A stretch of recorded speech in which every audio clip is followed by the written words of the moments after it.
I saw the cold, judging eyes of Mr. Antoine Dubois, the most feared food critic in this city, as he stared down at the sad, beige plate my son, Ricardo, had just delivered. My hands were already shaking, not from fear, but from a familiar, slow-burning rage that always started deep in my belly. The silence in the dining room of Fusion Flora, my children's trendy, cold little restaurant, felt louder than any mariachi band from my hometown.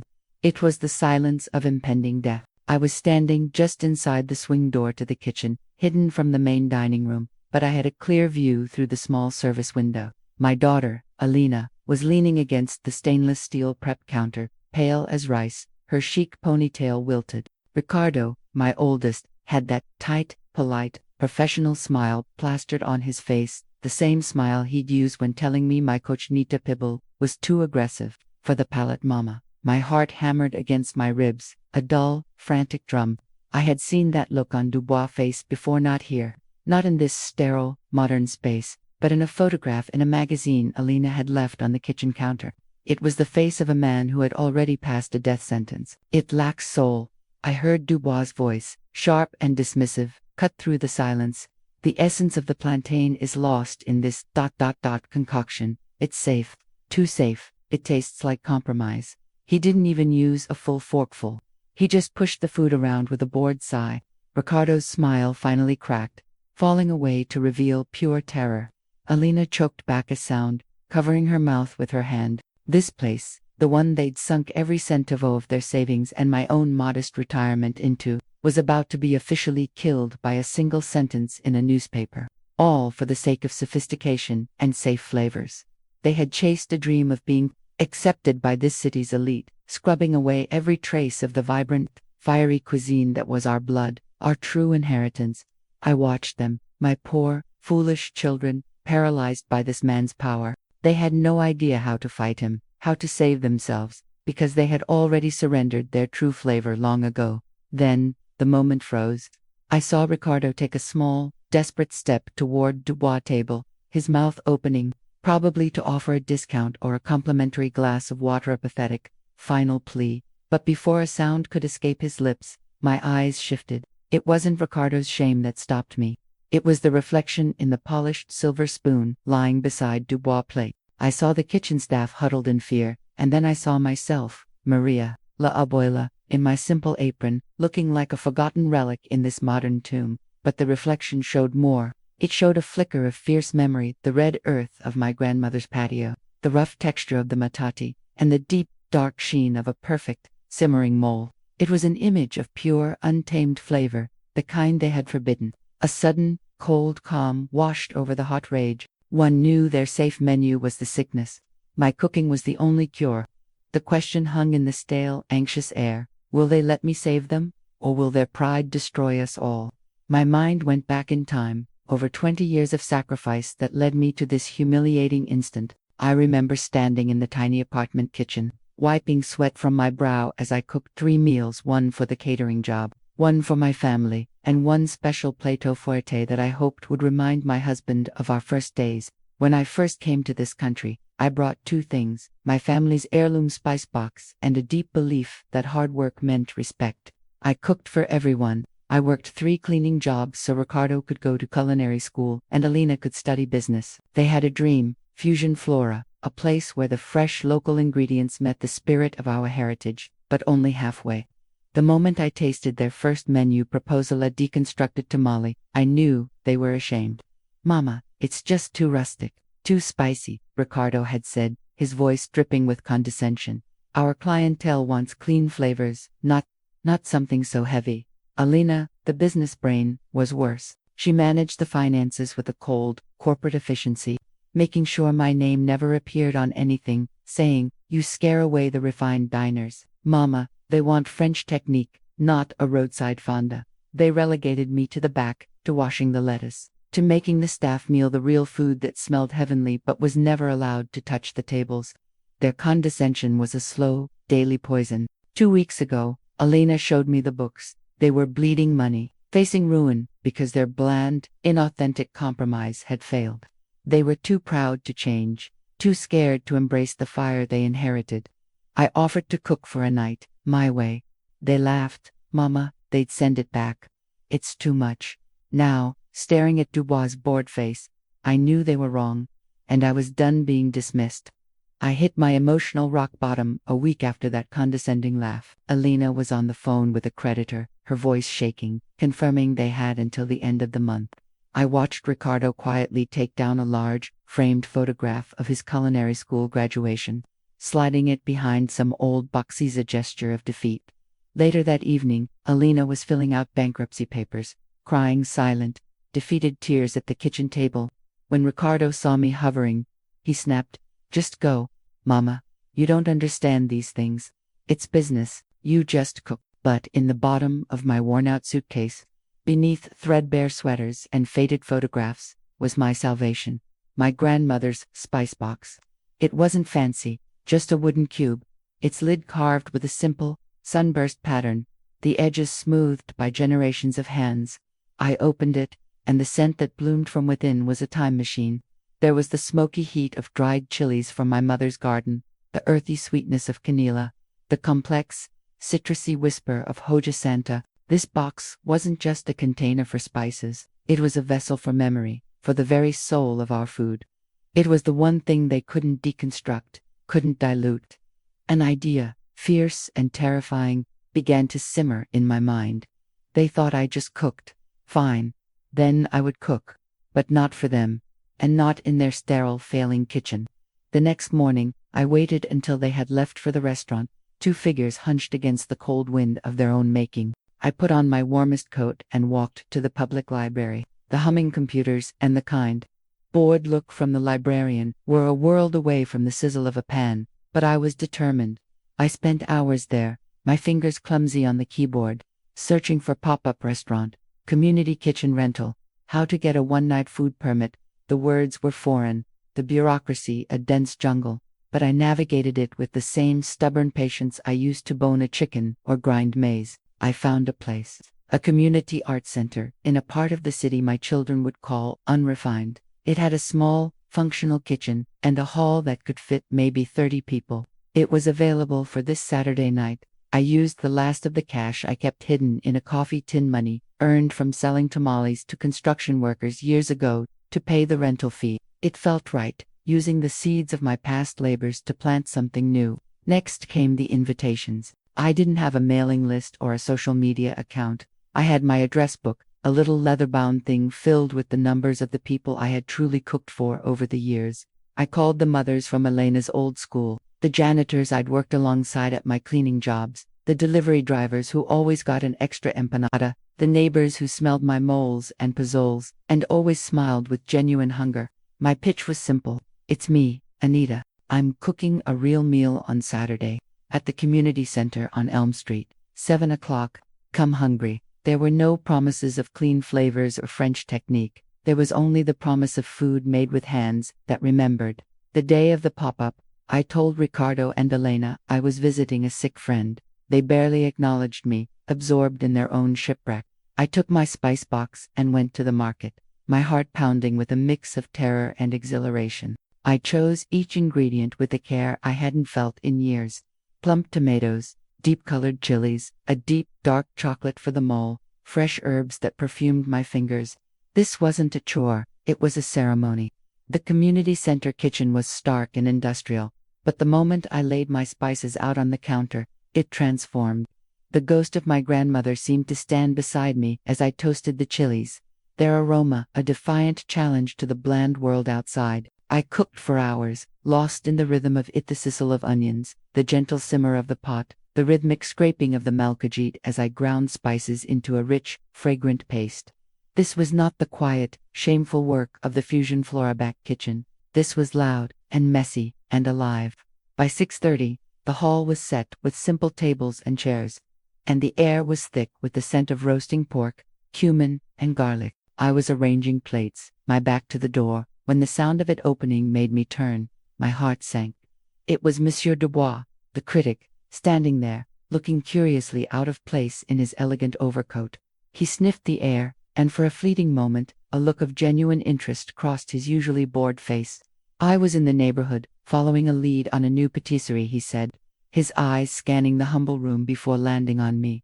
I smelled something undeniable. What is this place? This is just me cooking. Use it only when the heart of the family is threatened. I had dismissed it as folklore, but now, holding that physical link to a hidden, fierce knowledge, I realized my power wasn't just my cooking. It was the secret heirloom recipes and the unconventional sourcing network I had maintained over decades, unseen by my modern corporate-minded children. That box was my declaration of war. Not a war of shouting or legal documents, but a war of scent and memory. I opened it, and the ghosts of 1,000 meals rushed out. There were Chilhuacal Negro chilies, black and wrinkled like old leather, essential for the mole Negro that took 3 days to prepare. There was a small pouch of Hoja Santa the sacred leaf with its flavor of sassafras and anise, a taste my children would never find on a corporate spreadsheet. This was my arsenal. My sourcing network was my covert operation. I didn't call distributors. I called Arturo, who grew heirloom tomatoes in his backyard greenhouse, defying the California seasons. I called Elena, whose cousin smuggled specific Oaxacan chocolate through channels I never asked about. I called a quiet man named Javier, who met me in a parking lot at dawn to sell me chicharron that still had meat clinging to it, perfect for my tinga. These were the people who understood that food was not a product, but a story. For weeks, I worked in secret, a culinary spy in my own life. I told Sofia and Diego I was decluttering, a project they could understand and dismiss. They were too busy with their brand synergy and market saturation reports to notice the profound sense, slowly seeping from the pantry, sense that spoke of earth and smoke, not stainless steel, and profit margins. The second time I entered the community kitchen, my movements were sure, my head held high. The sharp scent of toasting cumin and coriander seeds was no longer a challenge thrown at the world, but a promise I was making to myself. I worked with a steady focus, the rhythmic thud of my knife on the cutting board, and the steady bubble of the pot marking a quiet, unshakable certainty. This was not a frantic escape. It was a deliberate act of return. The aroma of roasting pork, cumin, and garlic, which I had hoped would welcome my friends, now felt like a taunt. I had just resolved to face the consequences of my culinary gamble when the door opened. There stood Monsieur Dubois, exactly as he had appeared days before, impeccably dressed, unnervingly calm, and curiously out of place in my simple dining hall. I was in the neighborhood, following a lead on a new patisserie, he said, his eyes scanning the humble room before landing on me. I smelled something undeniable. What is this place? The moment of judgment, not from my condescending children, but from the man whose opinion could make or break their world. I wiped my hands on my apron, stained with achiote and hope. I looked him straight in the eye, the cold certainty from a week ago now, a burning coal in my chest. This center, I said, my voice steady. This is just me cooking. He simply nodded, a slow, deliberate motion, and took a seat at one of the plain tables, placing his leather gloves neatly beside him. The silence stretched, broken only by the bubbling of the pots in the kitchen. I felt an insane urge to explain, to justify the simplicity of the room, but I bit my tongue. The food would speak for itself, or it would not speak at all. Just then, the door opened again, and my real guests began to arrive. Not food critics or investors, but the people who had been my secret suppliers and silent supporters. Arturo walked in, still in his work boots, followed by Elena and her large, laughing family. Javier came, looking uncomfortable but determined. They filled the room with a warmth that had nothing to do with the heating system. They greeted me with hugs and kisses on the cheek, their eyes widening at the spread. I served the food family style, large clay pots of tinga de palo a deep cazuela of the mole Negro glistening like dark oil, a platter of deep red carnitas, and a mountain of fresh, warm tortillas. There were no delicate garnishes, no drizzles of reduction. This was food meant to be eaten with hands and shared from the same dish. I watched Monsieur Dubois from the corner of my eye. He observed everything the way Arturo expertly shredded the carnitas with his fingers. The sound of Elena's mother's sighing with pleasure after her first taste of the mole. He ate slowly, methodically, his face an unreadable mask. He took a bite of the tinga, then another. He tore a piece of tortilla and scooped up the mole, studying its complex color before tasting it. He closed his eyes. When he opened them again, He was looking directly at me. There was no praise, no criticism, just a look of profound, unsettling recognition. He finished his plate in silence, stood, put on his overcoat, and walked to the kitchen door where I was standing. "Signora Flores," he said, his voice low, "your children's restaurant. It is competent, it is clever." He paused, and his gaze swept over the noisy, joyful room behind him. "But this is not clever. This is true." He gave a curt, almost military nod, and walked out into the night, leaving me with the roaring noise of my real success. A success that could never be measured in stars or stock valuations, but only in the full bellies and happy hearts of my people. The war was not over, but I had won the first, and most important, battle. I had remembered who I was. My fingers traced the worn edges of the box, and a cold calm settled over me. The time for waiting was over. The plan was already in motion. Now, it was simply about seeing it through. My fingers traced the worn carvings on the lid of the old spice box, each groove a familiar path. Lifting it, the scent of cumin, oregano, and something uniquely my grandmother's rushed out, pulling me back. I could almost smell the smoke from her comal, hear the rhythmic grinding of the metate. This wasn't just a collection of spices. It was a story, a battle plan written in chilies and chocolate, and I was its general now. I didn't go to the restaurant that night. I went to the mercado, the one my children dismissed as unhygienic and chaotic. I breathed in the familiar symphony of ripe mangoes, dried chilies, and raw earth. I greeted the vendors by name. I let my fingers choose the Chilhuacles Negros, their smoky raisiny scent, the very soul of the mole. I found the cacao, the almonds, the cinnamon sticks that were still curled like fragrant wood shavings. I bought a turkey, not a sterile, plastic-wrapped breast, but a whole bird, its skin still bearing the ghost of life, demanding respect. The next morning, I arrived at Sabor Madono, 2 hours before anyone else. The silence was a mockery of a real kitchen. It was too clean, too quiet, a laboratory instead of a heart. I ignored the gleaming, underutilized equipment and commandeered a corner. I brought my own cazuela, the deep clay pot blackened and seasoned by decades of use. I started a fire, a real one, in my soul if not on the stove. I toasted the chilies, filling the sterile air with a smoke that was a declaration of war. I ground the spices by hand on a metate I had brought from home, the grinding stone a familiar, comforting weight. This was not efficiency. This was ritual. Arturo found me first. He stood in the doorway, his chef's whites looking like a costume. "Mama, what is this mess?" he asked, his voice tight with embarrassment. "This," I said without looking up from the grinding stone, "is the foundation you tried to build your skyscraper on without ever looking down. This is not a mess. This is prayer." Perhaps a real heart attack would remind him he has a heart. It was the smell of memory, of home, of truth. I watched my children's faces change slowly from disdain to a confused, grudging curiosity. They kept sneaking glances at the pot, as if it were a dangerous, beautiful animal I had unleashed in their midst. When the time came, I didn't plate the food. I served it as it should be served, family style.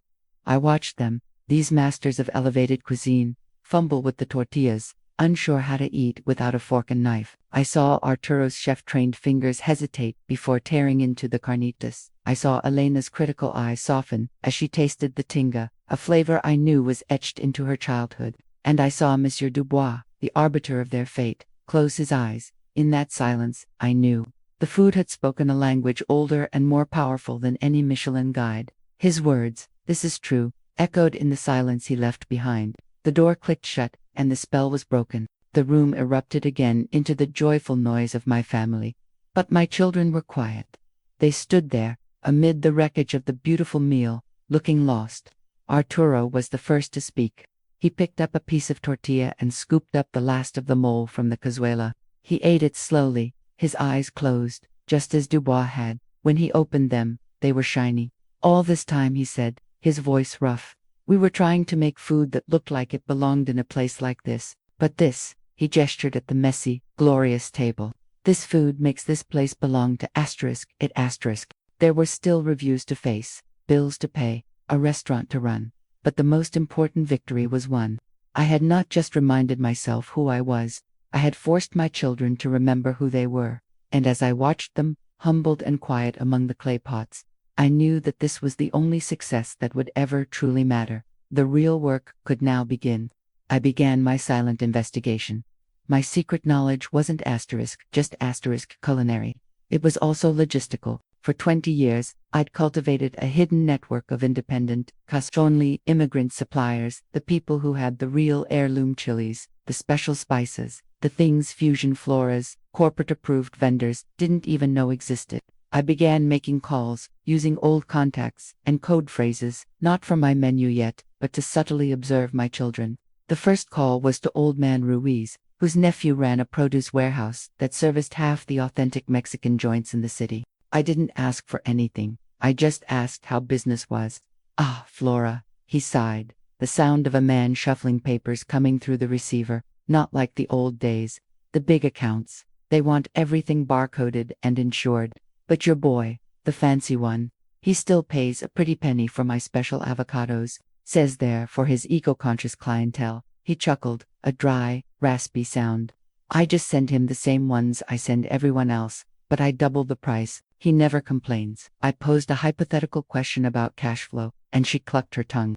You tell me, Flora. You're Alina. She's a smart one, but smart people make complicated mistakes. She comes to me last month, asks about restructuring a personal loan, something about a bad investment with a friend. She didn't say it, but I see the transfers, small ones, from the business account, like taking grains of rice from a full bag, thinks no one will notice. This knowledge became the bitter roux for the meal I would eventually cook for Dubois. Their betrayals, large and small, were the unsavory ingredients I had to work with, but the revelation after that meal, the sight of them humbled and quiet among the clay pots, changed the nature of my investigation.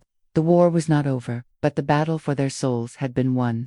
Now, the real work could begin, and it started with turning my scrutiny from their failures to their potential. The morning after Dubois's visit, the restaurant felt different. The air, usually thick with the tension of unspoken criticism, was now clear, scented only with the lingering, comforting ghosts of mole and toasted tortilla. I arrived at 6 a.m., not with a plan, but with a purpose. I found Arturo already there, sitting at the counter, a single cup of black coffee between his hands.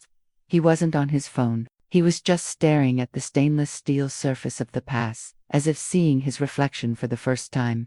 I couldn't sleep, he said, his voice still rough with the emotion of the previous night. I kept thinking about what you said, about food having a soul. He finally looked at me, and the defensive arrogance was gone, replaced by a raw, unsettling curiosity. How did you know? How did you know that's what he wanted? She looked like the girl who used to help me roll tamales on Christmas Eve. She saw us and paused, her shoulders tightening for a moment as if expecting an interrogation. When none came, she walked over to the counter and placed a folded piece of paper next to Arturo's coffee cup. "It's $4,750, she said, her voice barely a whisper. "I've been taking it, in increments, for the last 6 months, to cover a loss from a side venture that went bad. I was going to pay it back before anyone noticed." She couldn't meet our eyes.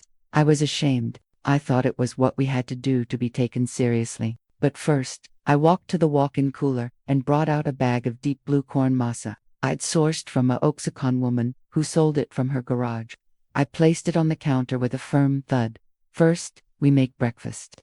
Arturo, you will learn the exact consistency of the masa for tortillas.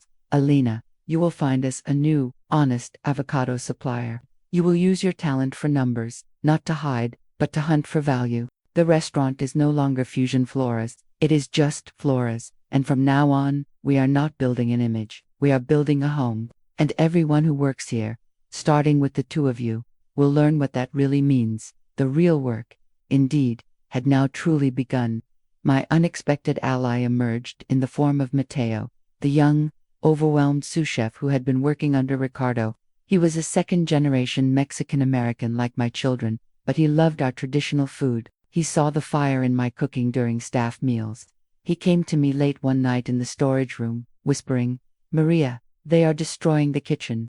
Ricardo is throwing out perfect produce because it's not aesthetic. I miss the flavor.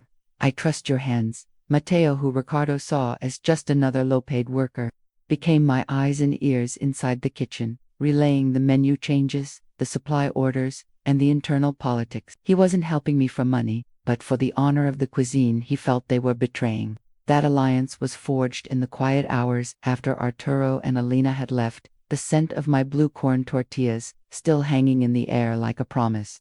The next morning, the kitchen felt different.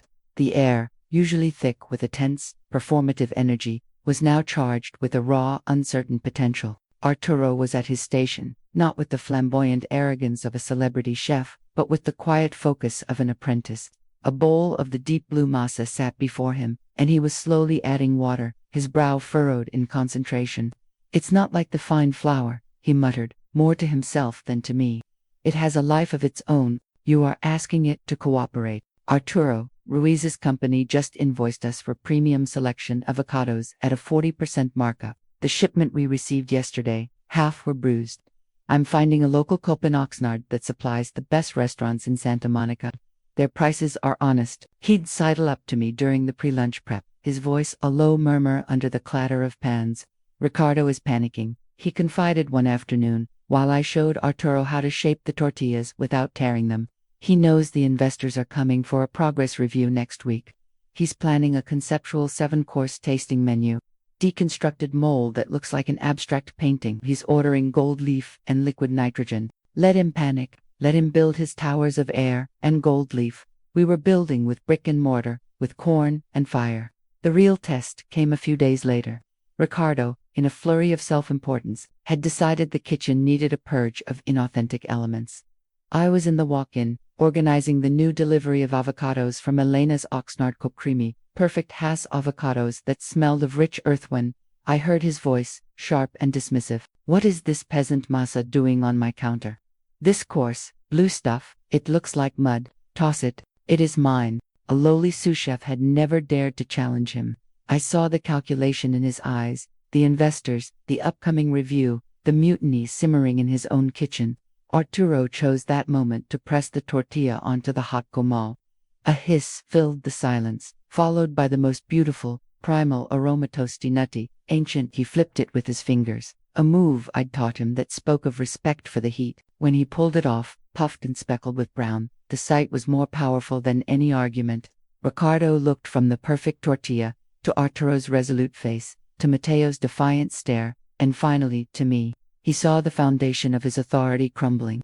He dropped the bag of masa onto the counter with a contemptuous thud. "Fine, keep your mud, but my menu runs service tonight. Understood?" After he left, Alina looked up from her laptop, a slow smile spreading across her face. "The Oxnard Cope just confirmed they can deliver twice a week, and their head is a woman named Rosa, who wants to know if we'd be interested in her heirloom tomatoes." "We are not just building a home," I said, meeting each of their eyes. "We are planting a garden, and it seems the seeds are starting to sprout." The real work, I thought as I tasted the future on my tongue, was not just about saving a restaurant. It was about reclaiming a soul, one honest tortilla at a time. My first action was subtle but powerful. I knew Fusion Flora's problem was the bland flavor profile. Using my secret supplier connections, I had Mateo swap out the mild, store-bought paprika used in one of their signature appetizers for a small, undetectable amount of a smoky, high-grade chipotle powder I supplied. The effect was immediate.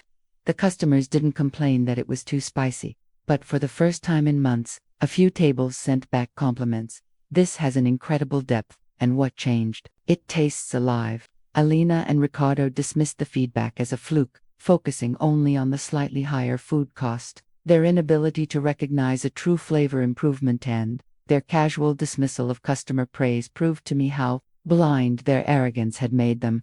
But I saw the spark in Mateo's eyes when the first compliment came back. He was the one who had made the swap, his hands trembling slightly as he measured the exact pinch of the rust-colored powder I'd given him in a small, unmarked jar. It was a test, for the dish and for him. He looked at me across the line, a silent question in his raised eyebrows. I gave him the slightest nod. Asterisk, this is what it's supposed to taste like. Asterisk, Ricardo's decree that his menu would run service that night was a gauntlet thrown. The tension in the kitchen was a physical thing, a thick, greasy haze that made it hard to breathe. Ricardo stalked the pass, a conductor leading an orchestra he despised, his criticisms sharp and personal. "Faster, Arturo, or are your peasant hands only good for playing with mud?" Arturo didn't flinch, his movements becoming only more precise, a quiet fury in the set of his shoulders. The orders were for Ricardo's creations, deconstructed ceviches in molecular gastronomy bubbles, scallops with a foam that tasted vaguely of cleaning product, a beef tenderloin with a cloying, sweet reduction that murdered the meat's own robust voice. We cooked them, we plated them with the clinical perfection he demanded, but something had shifted. The silence among the line cooks wasn't one of fear anymore. It was of judgment. We were executing the orders, but we were no longer believing in them. We were just going through the motions, a ghost crew manning a ship that was already destined for the rocks. Midway through the service rush, a ticket came in for the paprika-dusted calamari, the dish Matteo and I had subtly altered. Ricardo glanced at it, barking, "Calamari, fire." Matteo moved with a new confidence, his hands sure as he dredged the rings in the flour mixture that now held our secret. When he tossed them into the fryer, the sizzle seemed louder, more significant. The dish went out. 10 minutes later, Alina appeared at the kitchen pass, her tablet held tight against her chest. Her face was a mask of confused irritation. "Table 7 wants to speak to the chef about the calamari. They want to know if the chef can come out so they can congratulate him." A genuine, unsolicited compliment, and Ricardo had been too proud, too threatened, to accept it. The foundation of his authority, already cracked by the morning's confrontation over the masa, crumbled a little more. For the rest of the service, a new energy hummed beneath the surface of our robotic efficiency. It was the energy of a shared secret. When I caught Matteo's eye, he didn't look away. He gave me a small, almost imperceptible smile. After the last ticket was fired and the kitchen began to cool, the exhaustion felt different. It wasn't the soul-crushing fatigue of meaninglessness.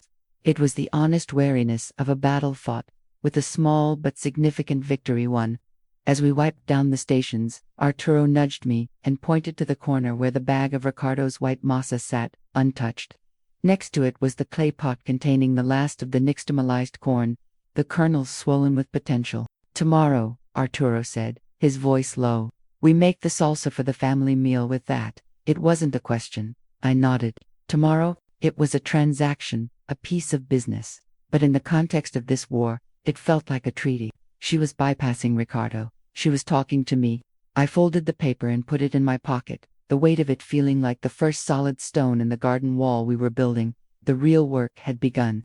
The antagonist's arrogance escalated after the small success. Seeing a minor spike in positive reviews, they became convinced that their safe fusion concept was finally working, not realizing I had subtly spiced up their dish. Ricardo decided to double down on his expensive, pretentious vision, spending a huge portion of the dwindling cash reserves on designer servingware and a ridiculously priced truffle oil for a new, unveiled dish. Convinced that presentation was the key, their error was crucial. They spent the last of the operational capital on superficial vanity, completely ignoring the fundamental lack of flavor. They saw me, Maria, cleaning their fancy glassware, and never once suspected the source of their recent, minor upturn. They had completely subestimated the power of flavor and my ability to control it. The delivery arrived the next morning, a parade of cardboard coffins bearing the logos of boutique design studios. Ricardo supervised the unpacking like a king receiving tribute, his earlier humiliation seemingly forgotten. He unwrapped each piece himself, angular slate plates that looked like roof tiles, tiny asymmetrical bowls that would hold precisely 3 bites, and the centerpiece a set of blown glass coupes, so delicate and absurdly shaped I knew they'd be a nightmare to polish. "This," he announced, holding one up to the sterile kitchen light, "is the vessel for our new signature, white asparagus veloute. A drizzle of this." He produced the small bottle of truffle oil with a flourish. And a single, perfect morel. He had bought the frame and thrown away the painting. As Ricardo prattled on about mouthfeel and visual poetry, I thought of the note in my pocket, the one from Alina. Asterisk, the Oxnard Cope needs a preliminary order list by 10 a.m. Asterisk, the deadline had come and gone. I'd spent my pre-service minutes not on Ricardo's frivolous inventory, but on a short, precise list for Alina. Dried chilies, fresh herbs, a specific type of onion we couldn't get from our regular supplier. It was a test, and she had passed it by simply processing the order, without a word to Ricardo. The family meal that afternoon was the turning point, the quiet declaration Arturo had promised. While Ricardo was on the phone arguing with the linen service about napkin folds, Arturo took the last of the good masa from the clay pot. He didn't make tortillas. Instead, he fashioned a rich, complex salsa, the kind that speaks of generations, not trends. He roasted tomatoes and chilies over the open flame, ground them with the nixtamalized corn in the malkajit, and the aroma that filled the kitchen was one of earth and smoke and truth. It was a scent that Ricardo's truffle oil, with its chemical undertones, could never hope to replicate. We ate in a tense, focused silence, the salsa, a vibrant red stain on our simple rice and beans.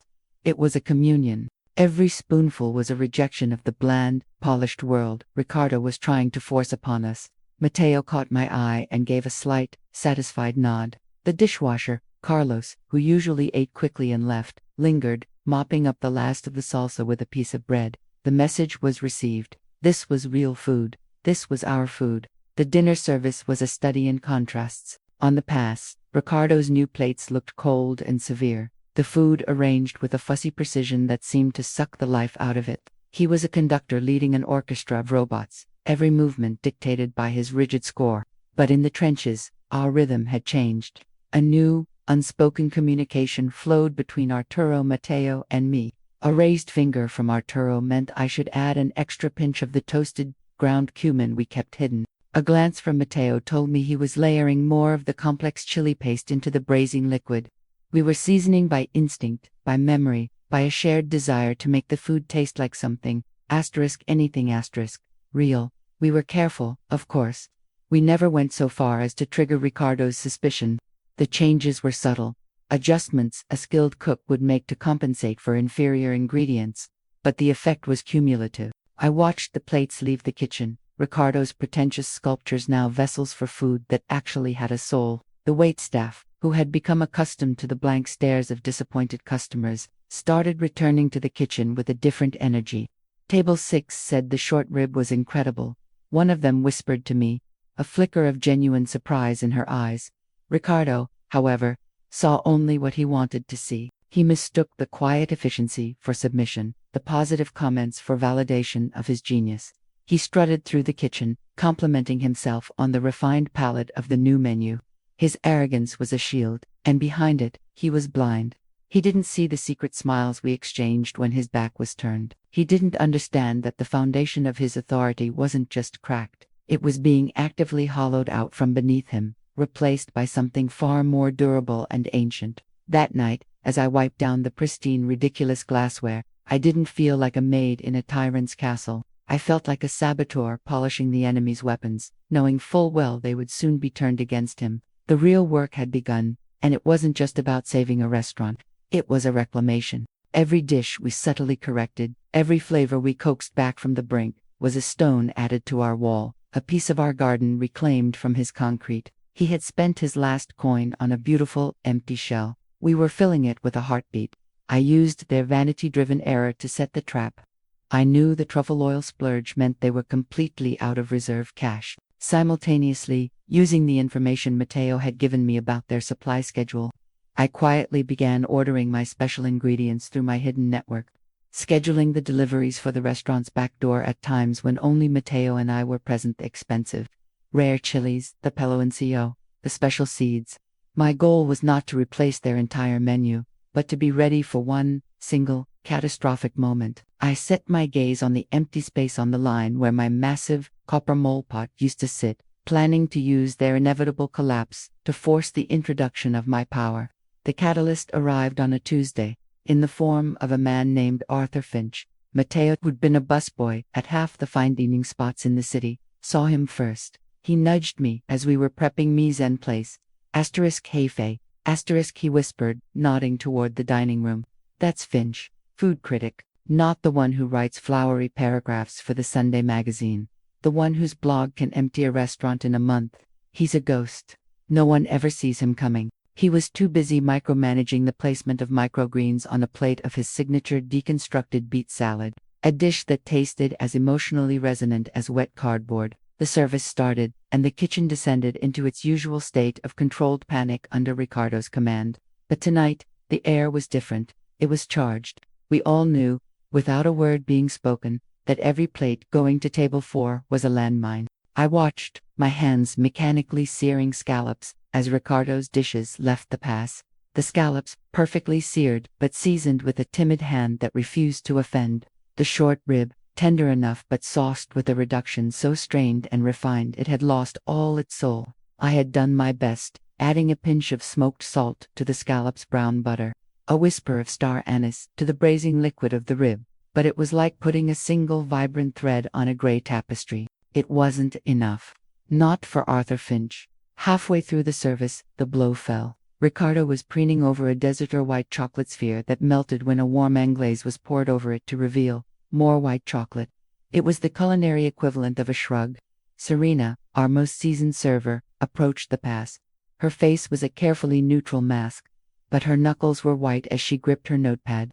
"Chef," she said, her voice low. "Mr. Finch at table 4. He's sent back the venison." "What the hell does that mean?" Asterisk, it has forgotten where it came from. Asterisk, the critic hadn't just criticized the food. He had diagnosed the entire philosophy of the restaurant. He had seen the emptiness behind the sheen. Ricardo's face flushed a deep, dangerous crimson. This wasn't a complaint he could bully away. This was an annihilation. He looked around the kitchen, his eyes wild, searching for a scapegoat. They landed on me. "You," he spat. "You've been on the protein station all night. Did you overrest the meat? Did you mess with my recipe? You insolent little, I am the chef here. My vision. You're a dishwasher I promoted out of pity. Bags of guajillo and ancho chilies, their dusty, complex scent filling the air. A brick of Palencia smelling of deep, caramelized sugar. The special seeds. What is this garbage?" Ricardo demanded, but his voice had lost its certainty. It was shrill now. I ignored him. I walked to the empty space on the line and heaved my massive, copper mole pot onto the burner.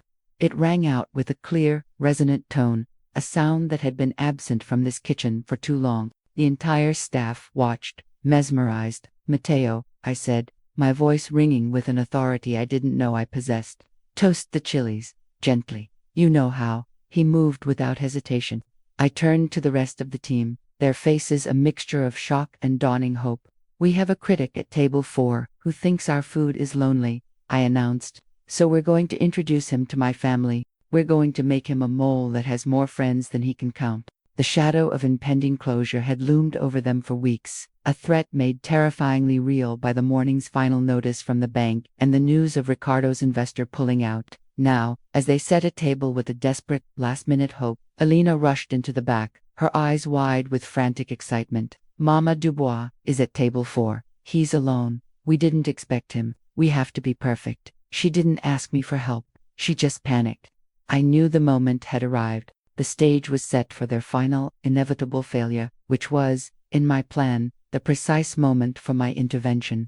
I turned from him, my decision made, and walked to the dry storage where the unmarked boxes had been delivered under the cover of early morning. I began pulling them out. Bags of guajillo and ancho chilies, their dusty, complex scent filling the air. A brick of Palencia, smelling of deep, caramelized sugar. The special seeds. "What is this garbage?" Ricardo demanded, but his voice had lost its certainty. It was shrill now.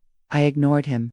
I walked to the empty space on the line and heaved my massive, copper mole pot onto the burner. It rang out with a clear, resonant tone, a sound that had been absent from this kitchen for too long. The entire staff watched, mesmerized. "Mateo," I said, my voice ringing with an authority I didn't know I possessed. "Toast the chilies. Gently. You know how." He moved without hesitation. I turned to the rest of the team, their faces a mixture of shock and dawning hope. "We have a critic at table 4 who thinks our food is lonely," I announced. "So we're going to introduce him to my family. We're going to make him a mole that has more friends than he can count." He was just a man in a white jacket, watching as the heart he had tried to suppress began to beat, loudly and defiantly, in the center of his sterile kingdom. The reclamation was no longer a secret rebellion. It was an open revolution. The kitchen, which had moments before been a tomb of quiet desperation, erupted into a symphony of purposeful noise. It was a sound I remembered from my childhood, from my mother's kitchen, the rhythmic thud of knives on wood, the sizzle of toasting spices, the low murmur of people working in sync. I assigned tasks not as a dictator, but as a conductor. "Sophia peeled the plantains. Not too ripe. We need a little resistance. Carlos, grind the almonds and sesame seeds.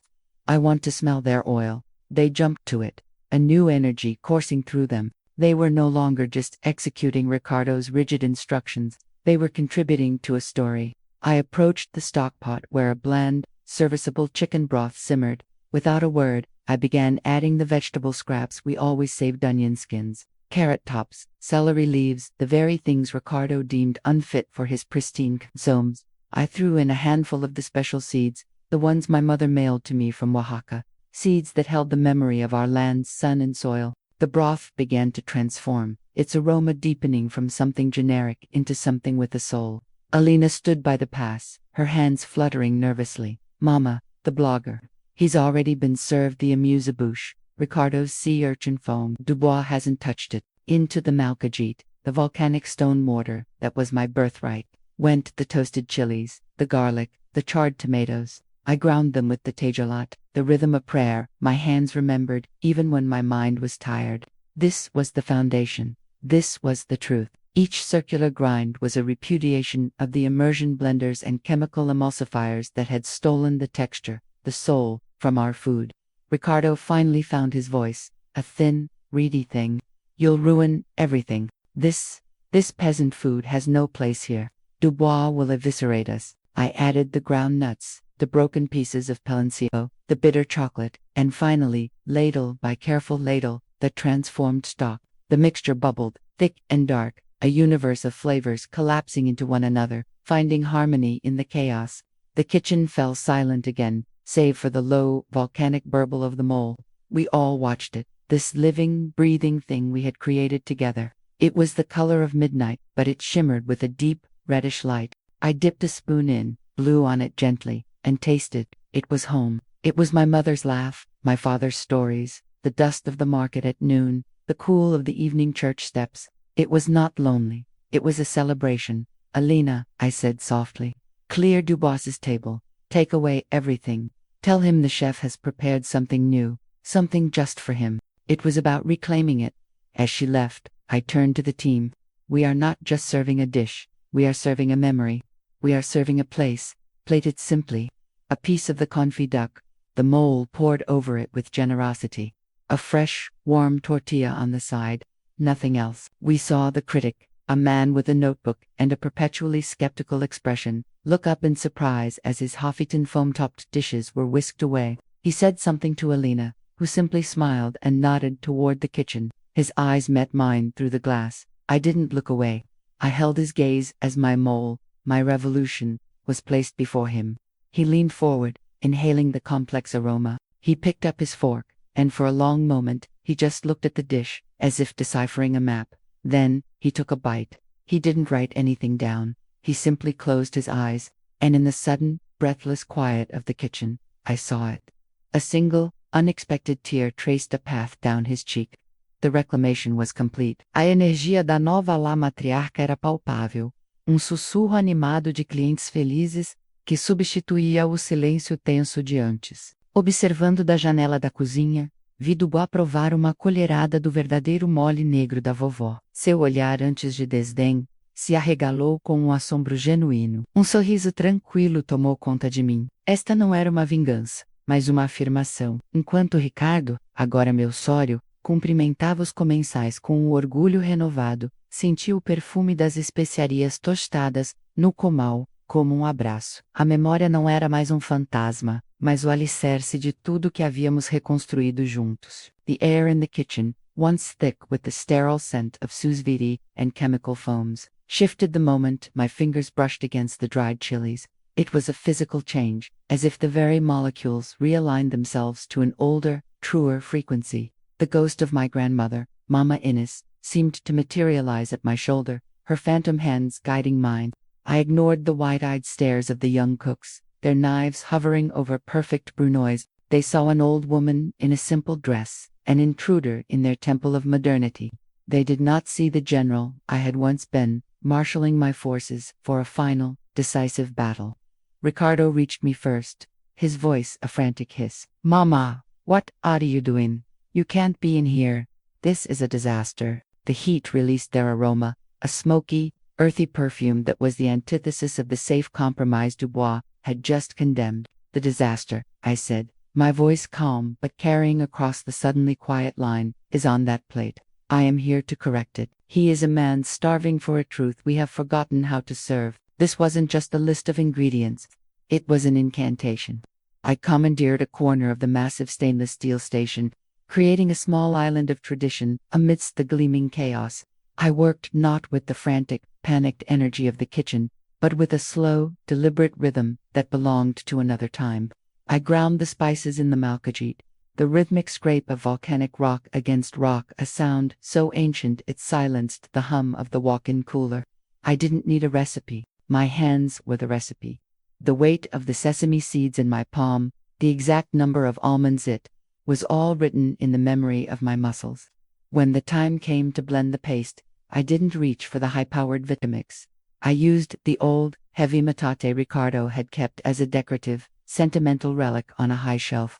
I knelt, ignoring the protest in my knees, and began to grind, back and forth, back and forth.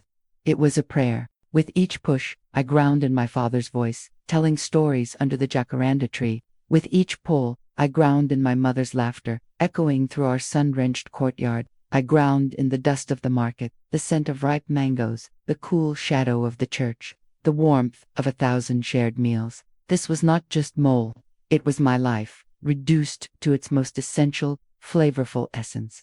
The team, which had been frozen in disbelief, began to stir. One of the younger cooks, a boy with earnest eyes, approached cautiously. "Signora," he whispered, "can I help?" Alina, after a long moment of internal struggle, stepped forward and began quietly instructing the others to clear a path, to find the confit duck we had prepared for a different, forgotten dish. The usurpation was complete, not through force, but through undeniable truth. We watched through the service window as Alina approached table 4. We saw the critic, a man with a notebook and a perpetually skeptical expression, look up in surprise as his Hafitan, foam-topped dishes were whisked away. He said something to Alina, who simply smiled and nodded toward the kitchen. His eyes met mine through the glass. I didn't look away. I held his gaze as my mole, my revolution, was placed before him. He leaned forward, inhaling the complex aroma, the smoke, the chocolate, the heat, the love. He picked up his fork, and for a long moment, he just looked at the dish, as if deciphering a map to a place he'd long forgotten. Then, he took a bite. He didn't write anything down. He simply closed his eyes. And in the sudden, breathless quiet of the kitchen, I saw it. A single, unexpected tear traced a path down his cheek. The reclamation was complete, but it was only the beginning. I turned from the window to face my children, their faces a mosaic of shock, awe, and dawning understanding. The kitchen was mine again. And now, it was time to teach them its true language. The great revelation came 15 minutes later. Matteo, following my silent command, brought my plate to the pass. It was a simple, rustic presentation. The mole negro, glistening like dark mahogany, poured over perfectly cooked heritage chicken, served with fresh tortillas, a stark, bold contrast to the fusion plates. Ricardo, seeing the mold of forbidden food, screamed at me from across the kitchen. "Mama, what have you done? That's not on the menu." But I ignored him. I placed the plate on the pass, then walked out of the kitchen and, for the first time in years, stood in the dining room. I looked Dubois straight in the eye as Matteo, trembling but following my lead, placed the plate in front of him. My secret was exposed not through words, but through an uncompromising act of culinary rebellion. The look on Dubois' face, as he caught the first, intense aroma of the complex sauce, was no longer boredom, but pure, stunned curiosity. He didn't speak. He simply lowered his head, closing his eyes as he inhaled, his entire being focused on the scent rising from the plate. It was a smell that contained multitudes, the high, sharp note of smoke from the charred chiles, the deep, resonant bass of the chocolate, the earthy whisper of the sesame seeds I had toasted and ground by hand. It was the smell of my mother's kitchen in Oaxaca, of 1,000 afternoons spent at the *Matati*, of a history that could not be deconstructed into a foam or a gel. He picked up his fork and spoon, the tools for a serious investigation. He didn't just take a bite. He carefully gathered a little of everything, a piece of the impossibly tender chicken, a pool of the sauce, a fragment of the tortilla. He brought it to his mouth. The entire restaurant had fallen into a hush. The clatter of cutlery from other tables had ceased. Even the ambient music, some soulless electronic hum Ricardo had chosen, seemed to fade away. All that existed was this man, this plate, and the collective breath we were all holding. I could feel the heat of my children's stares from the kitchen doorway, a mixture of horror and a desperate, unwilling hope. Dubois chewed slowly, his eyes, which had been wide with curiosity, now closed again. His forehead, usually creased with critical judgment, smoothed, his shoulders, perpetually hunched in a defensive posture against the mediocrity he was forced to consume, dropped. He was no longer a critic. He was a man experiencing a memory he never knew he had. He took another bite, and then another. He abandoned the fork and spoon, picking up a tortilla, tearing a piece, and using it to scoop up the sauce with an instinctual grace that told me he understood, on some primal level, exactly what this was. This was not food to be analyzed. It was food to be lived. When he finally looked up, his eyes were glistening. He didn't look at Matteo, who stood frozen beside the table. He looked directly at me, his gaze piercing through the pretense of the minimalist dining room, through the years of my exile, straight into the heart of the woman who had cooked for him. "Signora," he said, his voice low and thick with an emotion I had never heard in a review. This is a truth." He stood, leaving the plate half-finished, a cardinal sin in any other circumstance, but here, it felt right. Some truths are too potent to be consumed all at once. He walked toward me, stopping a few feet away. He didn't offer his hand. "I came here to review Aura," he said, his voice carrying in the silent room. "But you have served me something else entirely. You have served me a ghost. A magnificent, haunting ghost." He gave a small, almost imperceptible bow of his head. "Thank you. You humiliated me. You sabotaged my restaurant." He left. He walked out. "Do you have any idea what this means? This is a business. There is no soul in a profit margin. You just served him a peasant dish. You set us back 10 years. She walked past Ricardo, past me, and went to Dubois' abandoned table. She looked down at the Huffington plate of mole. She picked up a clean spoon, dipped it into the dark sauce, and brought it to her lips. We all watched her. Ricardo with indignation, the cooks with curiosity, and I with a heart that felt like it was beating for the first time in a decade. Alina closed her eyes as the flavor hit her tongue. I saw her throat move as she swallowed. A lifetime of memories flashed across her face: childhood dinners, family celebrations, the comforting weight of our heritage. When she opened her eyes, they were filled with tears. She quickly blinked away. She looked from the plate to me, and then to her brother. "Ricardo," she said, her voice trembling but clear. "She's right." Ricardo looked at his sister, his partner in this ambitious, failing venture, and saw her defection. The fight went out of him all at once, leaving behind only the hollow shell of his exhaustion. I walked toward the kitchen, my kitchen. I stopped at the pass, placing my hands flat on the stainless steel, feeling its cool, solid reality. I looked at the young faces staring back at me, the boy who had grated the chocolate, the others who had cleared the path. "The critic is gone," I announced, "but the people in this dining room are still hungry. They have paid for a meal." I turned my gaze to Ricardo and Alina. "So, we will cook. We will cook what we know. We will cook what is true. The menu is dead. Long live the food. Toasted, then simmered with garlic and onion, the way your grandmother taught you. Ricardo, you will debone the chickens, not with your machines, with your hands. You need to remember the feel of the bird." And now, it was time to teach them its true language. The first lesson started with the sound of a knife hitting wood, and the rich, crimson dust of toasted chiles filling the air. Dubois's fork had barely touched his lips when his entire being stilled. He didn't speak, didn't move, as the taste unfolded. A single tear escaped, tracing a path down his cheek before he slowly, deliberately, lowered his head. In that profound silence, broken only by the shudder of his breath, he wasn't just a critic tasting a sauce. He was a man witnessing a truth he thought was lost to the world. The checkmate was not an explosion, but a quiet, absolute surrender. Before Ricardo could stutter out a lie, I stepped forward, my apron still smeared with the evidence of my labor.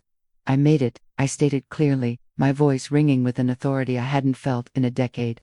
"It is my grandmother's recipe. The food you dismissed as too spicy is our truth. Their carefully constructed, safe world of foam and edible flowers shattered instantly, not with a bang, but with the quiet, final sound of a critic swallowing his pride." Dubois then looked at me, his gaze stripped of all its former condescension. He nodded, a gesture of profound respect that was more valuable to me than any star he could bestow. "And your name?" he asked, his voice low. "Isabel," I said. "Isabel Reyes. You have just served me the most significant dish I have tasted this year, perhaps this decade. You have made your point, eloquently and deliciously." He then did something I did not expect. He turned back to the dining room, where the other patrons had been watching the entire scene unfold like a riveting play.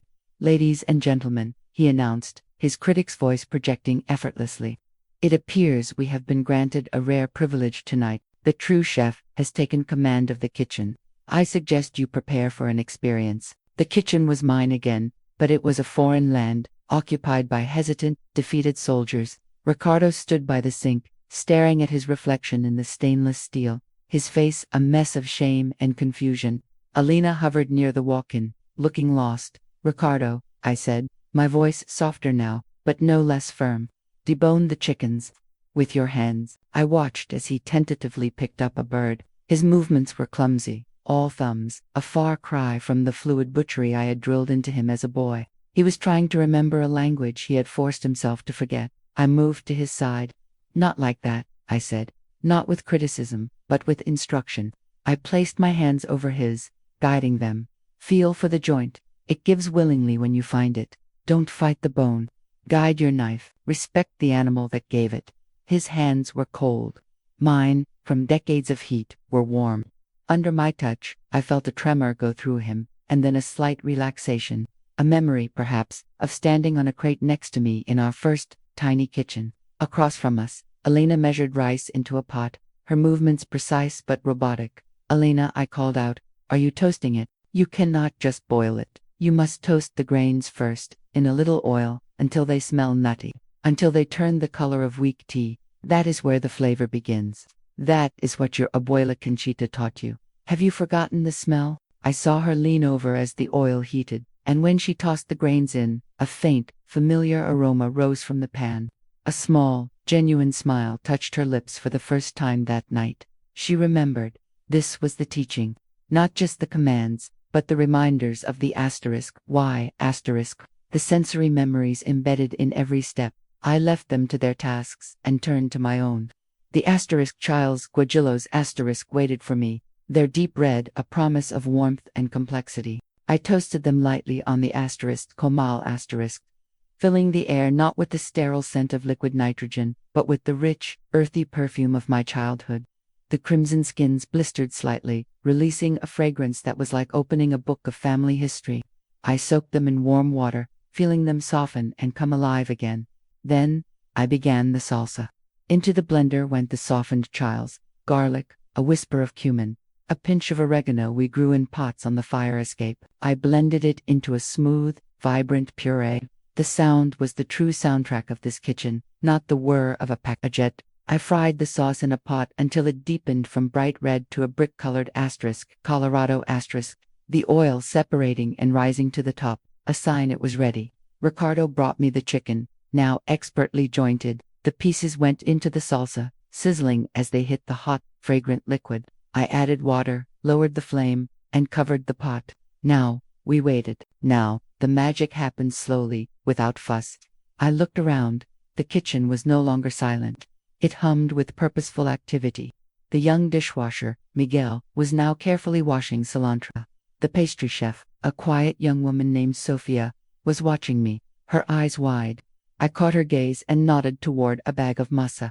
"The tortillas," I said, "not the pre-made ones. From scratch. Your hands will remember the rhythm." The true language of the kitchen wasn't spoken. It was felt in the heat of the stove, the weight of a knife, the texture of dough, and one by one, they were starting to understand. The first lesson was over. The meal, our truth, was beginning to simmer.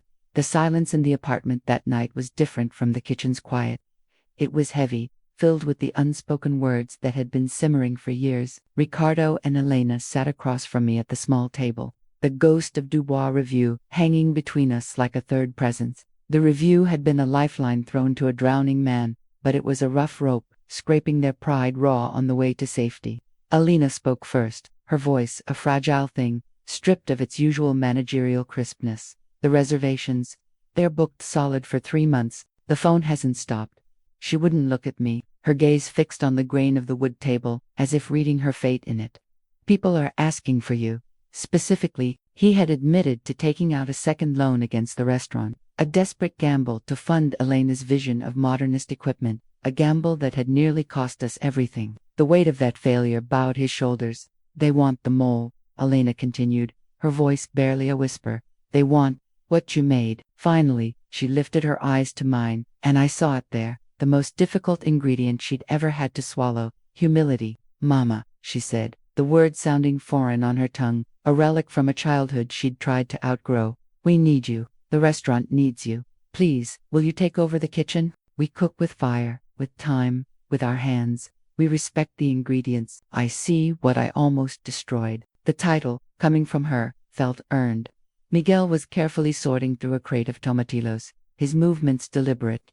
He had taken to the new rhythm with a quiet reverence that reminded me of myself at his age. I assigned him the chiles toasting the anchos and guajillos, cleaning the seeds with the respect usually reserved for holy relics. The first service was a baptism by fire, but of a different kind. It wasn't the chaotic, ego-driven frenzy of before. It was a quiet, focused hum. I moved through the space, tasting, adjusting, guiding. I showed Sophia how to feel for the perfect consistency in the tortilla dough, the subtle spring that promised the soft, pliable result.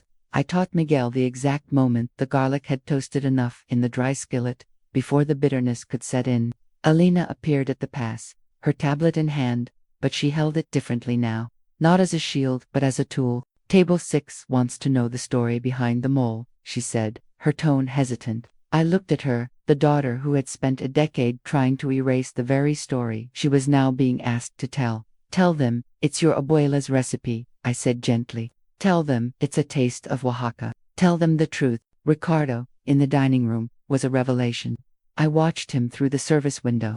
He moved among the tables with a newfound grace, his recommendations no longer pretentious lectures but genuine, heartfelt endorsements. He described the chicken in *salsa Colorado*, not as a deconstructed avian preparation, but as the comforting, profound dish it was. He was finding his own voice, one that was rooted in authenticity rather than imitation. When the last ticket was fired and the final plate was served, a collective exhaustion settled over the kitchen.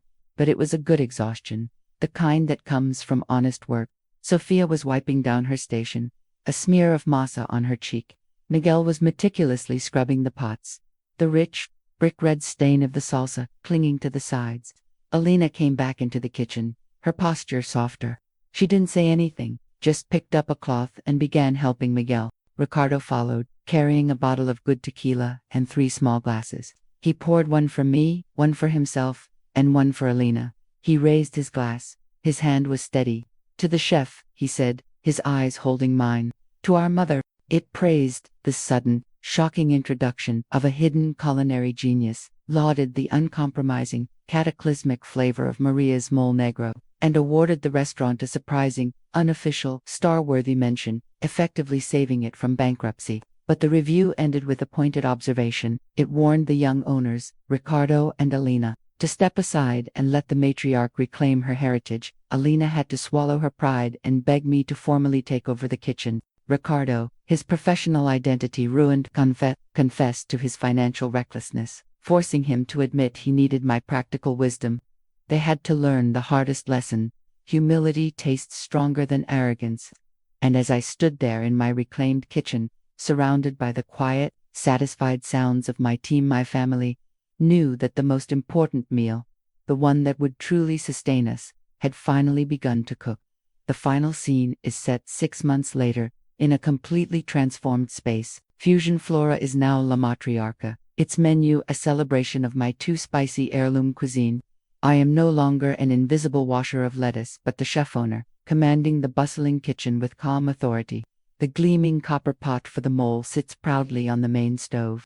Ricardo now manages the suppliers, respectfully learning to source the quality ingredients I demand, while Elena handles the bookings now completely full every night. I stand at the pass, my apron dusted with flour, the spice box open beside me. I look up, and my reflection in a polished pot shows a woman, no longer submissive, but radiating quiet, powerful dignity. I'm not rich, but I have my respect, my family's truth, and a full-page feature in the city's magazine that quotes Antoine Dubois.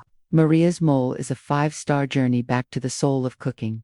I finally smile a small, satisfied smile because the sweetest taste of all is justice, served piping hot and unapologetically spicy. The memory of that first night, the night of the tequila and the hard-won truce, is a ghost that haunts this kitchen in the best way. It's in the respectful silence that falls when I taste the sauce, a silence that was born from the shock of that first bite of my mole. It's in the way Ricardo now approaches me, not with a spreadsheet, but with a sample of Oaxacan chocolate, asking for my opinion on its bitterness. It's in the sight of Alina, who once rolled her eyes at the mention of a family recipe, now carefully transcribing my instructions for the adobo marinade into a leather-bound book. Tonight is a Saturday, and the dining room is a symphony of satisfied chatter and clinking glasses.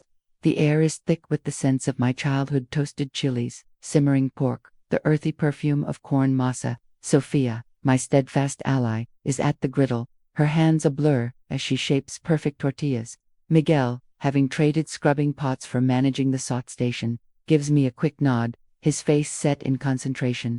This is my brigade, my family. 2 more, for the mole negro, chef. Alina calls from the pass, her voice no longer tight with stress, but clear and efficient. She meets my eyes, and there's a flicker of something. They're not quite warmth yet, but a solid, professional respect. It's a start, a better foundation than the false pride we had before. I ladle the dark, complex sauce over the chicken, the scent alone, a story of generations. As I garnish it with sesame seeds, I think of my own mother, her hands guiding mine over this very recipe. She never had a restaurant, but her kitchen was a kingdom. Now, I have built her a throne.